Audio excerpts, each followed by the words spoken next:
up to now, they're back in the country. So the result that they had some thorough and some also serious beating in their quest to qualify and go to the World Cup. We will be looking at some of those results because we're talking about this Kenyan side and what they were able to do in comparison with the other side. That is not what we're talking about. We're talking about the repechage results. When we talk about the repechage results, we know how the Kenyan team transpired and how the results came in. It all started against Canada, whereby Canada got some serious points after beating Kenya 65-19.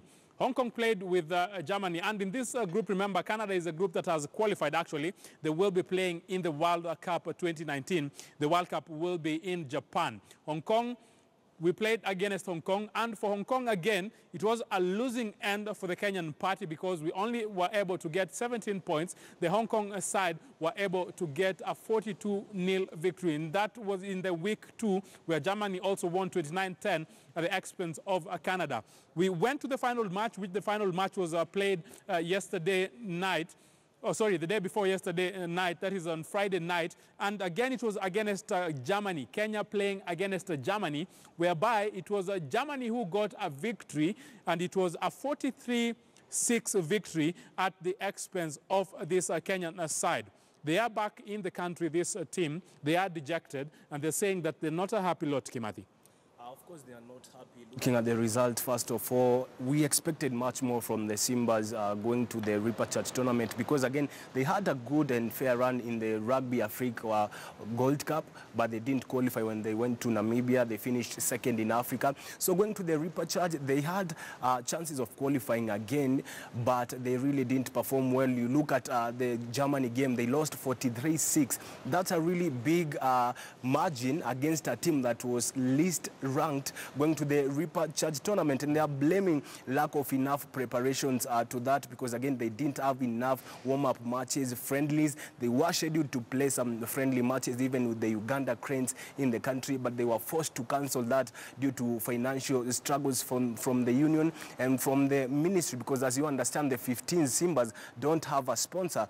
It is the responsibility of the Ministry of Sports to sponsor the national team, especially when you go out there for the international duties. But they weren't supported enough. They weren't given any support at all. The players traveled without their travel allowances. They haven't been paid for the November salary and also their allowances while training. So that might have affected their performance in a way because, again, this affects them psychologically. And when a player is affected psychologically, they can't give it 100% there in the pitch. So that maybe has contributed to that, and also the lack of warm-up matches, which also boils down to the financial issues. And this is not the first time that we're experiencing this with the 15th side.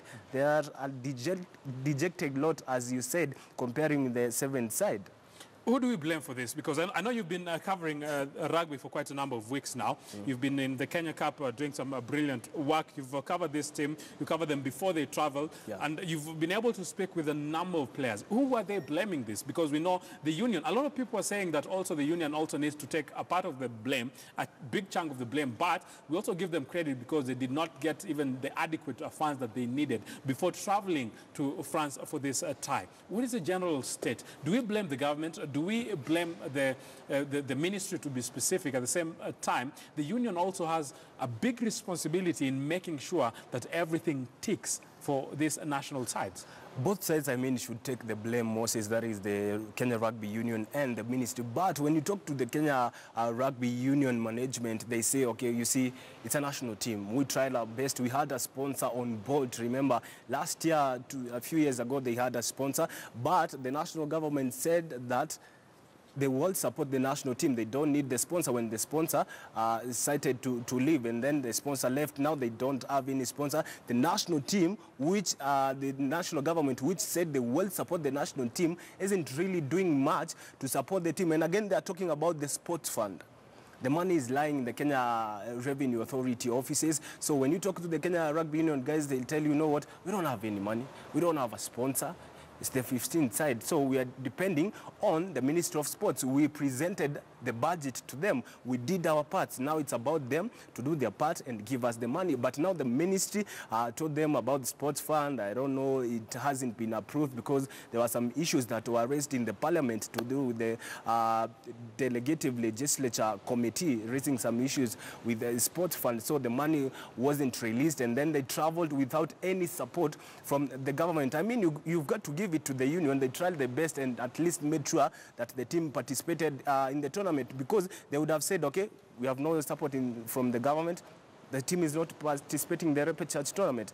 But through their collaboration with the World Rugby, they made it sure that at least the Simbas went out there and gave their try. They gave their try, and their try actually was not try, because they did not get even 1 point, because we know what exactly happened. Kenya finished last in the 4-team tournament, and it is Canada who are able to get a total of 14 points, if I'm not wrong here, 14 points. Germany on the second position with 9 points. Hong Kong followed suit with 5 points. But Kenya, it is the side that did not get even a single point. Let's leave it at that for this national side and what has been happening. And we think about the 7th side. The 7th side is also going out, and for them, they're going in the HSBC World 7th Circuit. The first one, the first stop will be in Dubai, and then a week later, they go to Cape Town. Yeah. What is your general assessment? You've again been with this team for 2 weeks now. What is your general assessment from covering them for the 4 or 5 times we've covered them so far, as they prepare to go to face out the other big names in the Dubai stop? That's the first stop, where I remember the last time Kenya only got 10 points.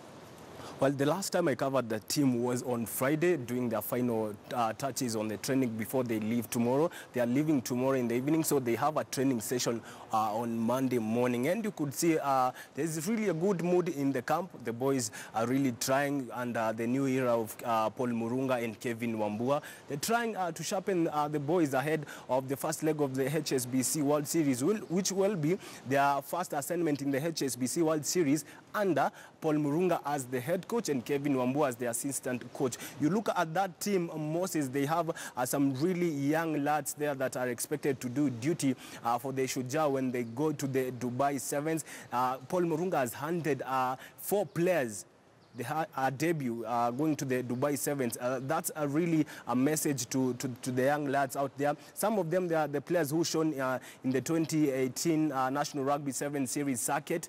And you look at that squad, you realize that I was talking to Paul Murunga, and he's telling me, I'm not all about going out there to not only win the Dubai Sevens. I want to build a team in the future, because you look at the Kenya Sevens for some time now. We have had some guys who have been playing in the last 7 or 8 years also, and then it's time to change that, because if we don't change that now, in the next 2 years, we will not have players to represent Kenya. So he's already started the change. He's already putting out here some young guys from the local circuit who will perform really well with time.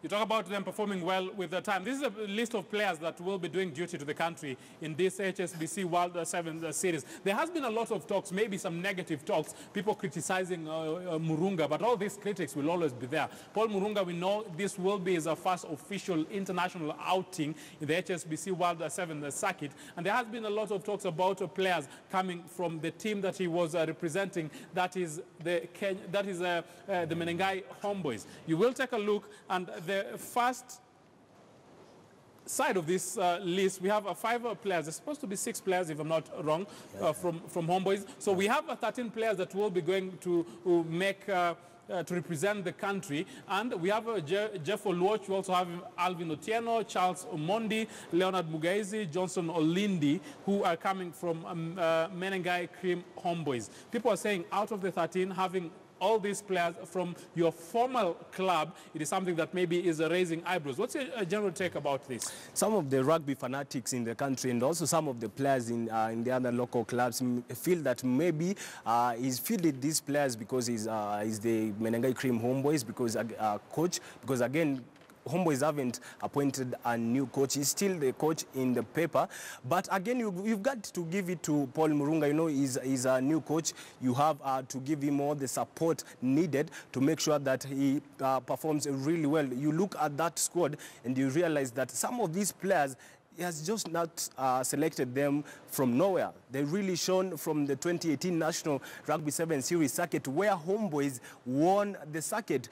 For them winning the circuit, it means they had some really good players that has contributed to him selecting some really many of them from that squad. But also you look at the just concluded Safari Sevens. Kenya had two teams, that is the Shujaa and the Morans, and he selected some few players according to the performance from there. So for him, I think he's gauging from the performance of the players, and Homeboys is a really strong club with some really good players. So him selecting around 6 or 5 players from Homeboys, it's because of what those boys can do, the skills they have, the techniques they have, and I think they are going to do duty for them. Though some other players feel that maybe he would have selected some players from other clubs, because you look at this list, there's no player from KCB.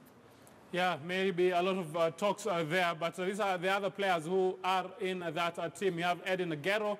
He is the captain of this side, and coming from Kenya Harlequins, we have Eric Mombasa, Samuel Mutari is also there. Some of the notable names that are coming back to this team. Dennis Ombachi. We also have Daniel Tabu, a person who was very, very instrumental in the national circuit. He's also coming back. We also have Wahinya Brian in that list. It is a team that will be going out to represent the country, and there will be a lot of expectation from these players. I know it will not be an easy sailing for them, but they have to bring those positive results, because Paul Murunga, actually, I know he is not under any pressure. He has been in the series for quite a number of times as an assistant tactician. Now he steps up, and if he steps up, we wait and see which kind of results that will be coming the Kenyan way. Positive results is what we want, and we wish this team all the best, regardless to what the critics and maybe the other people down the streets are talking, as the side prepares and shape up to go and represent the country. The Kenya Cup is also in action, and yesterday we had different matches, but notably, again, KCB. A lot of people are waiting to see if KCB will have gone out and get that impressive victory. But people are also talking about Nondis. Remember in week 1 what happened with the total Nondis? They went out at the expense of Homeboys. A side that people were saying is the team to boss the league this time out. But in their first week, they went down at the expense of Nondis, a side that won 14-20 against KCB again. For the first time in over 20 matches that they have been able to play, KCB have finally lost a match, and they did it at the expense, again, of total Nondis. This is what transpired in that match. Oilers, to me, looked a bit sort of experienced as Steve Odhiambo gives that ball to Mabwa. Mabwa now finds man in jersey number 15, Brian Oyando. Actually, Moses Begi. Again, George Asini with another opportunity to throw it to the line out. Let's see what he hopes for this time. Again, goes for the long throw to Felix Soja. This, again, should have been how it went in the first time. The captain, Fidel Olo. Olo on a rampaging run. That's what you want to see your flankers doing. And it is a, is it a try? It is a try. Yes, a try there in a game that total Nondis were able to get a 27-22 win at the expense of KCB. We had other matches. We just take a look at the different results that we were able to get from the different matches that were played. For total Nondis, it seems like this season is a beautiful season for them. They're on a winning spree, and for them, it was a victory, a sweet one for that matter.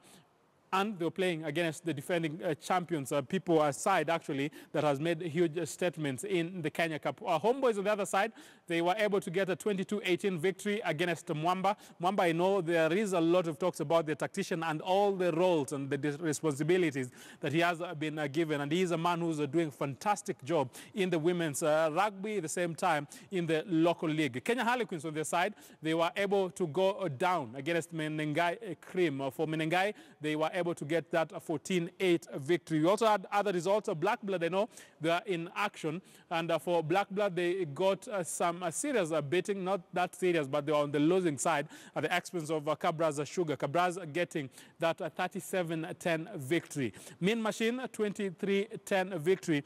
It was a university derby, and it went in favor of the Kenyatta University side. Nakuru, they were playing at their backyard, and they're able to go down, not having the better of Impala Saracens' side that were able to get that 26-22 victory. I don't know, when you look at this and we'll look at the standings, what's your general take? I know it will be a very tight battle because the different teams will be trying as much as possible to see if they will be able to get some impressive victories. What's your general assessment? I think it's going to be a really competitive this season this time round, because again you look at teams like Nondis. They have beaten 2 champions. Last weekend in the opening match of the Kenya Cup 2018 first match, they beat Homeboys, who are the 2018 National Rugby Sevens Series champions.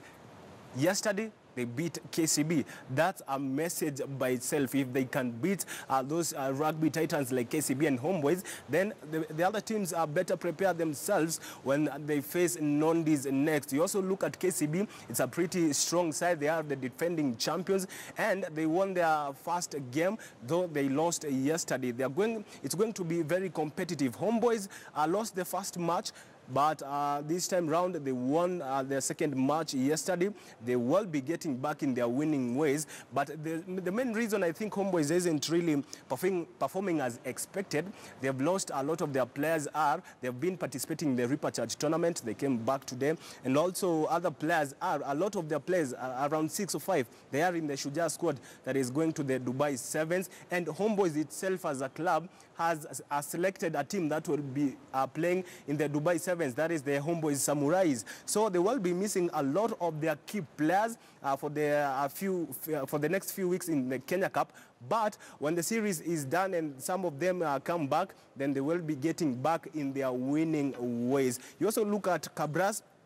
By yesterday, Cabras was at the top of the standings after winning last weekend's game. They're really doing well. It's a strong side, and you never know. You never know what could happen in this, because, again, it's just the second week of the season. So there's a lot of matches ahead there, and anything is possible. Anything is possible. Anything is possible, but who will you predict to have the impetus and what it takes to win it this time out? I know we're getting this, but this is not the accurate standing for the Kenya Cup. This is a different standing because we only have played 2 matches so far. So this is the standing for the previous season. Actually, it is work of Rutunu Konyeke. I'll put on a spot for that. But who do you expect will have what it takes to go out there and win this title this time out? We can get rid of this for now.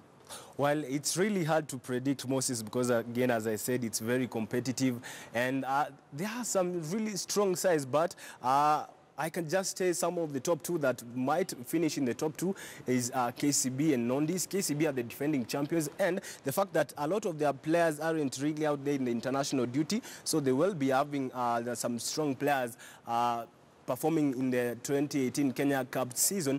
The likes of Homeboys, yes, they are a strong club, but some of their players, a lot of them will be participating in the HSBC World Rugby 7 Series, so they will be missing some of their key players, a situation that might affect their performance. You look at Mwamba, also some of them might be facing it, but Mwamba might finish in the top 4 because, again, you look at their performance yesterday. Eliakim Kichoi is back in the squad after not landing a slot in the Shujaa squad, and he will be boosting the team going forward. So I expect Nondis to give KCB a run of their money, and also I expect KCB to most probably defend their title. So there is a lot that will be happening in this Kenya Cup, and there is a lot of action that is being expected from all these teams that will be playing in the Kenya Cup. But there are some things that people need to note. The Oilers, actually, they are starting actually to be impressive. So for them, yesterday, 2 tries from the likes of Bildad Ogeto and also Clinton Samara Othiambo. The pair actually had also some good conversion kicks.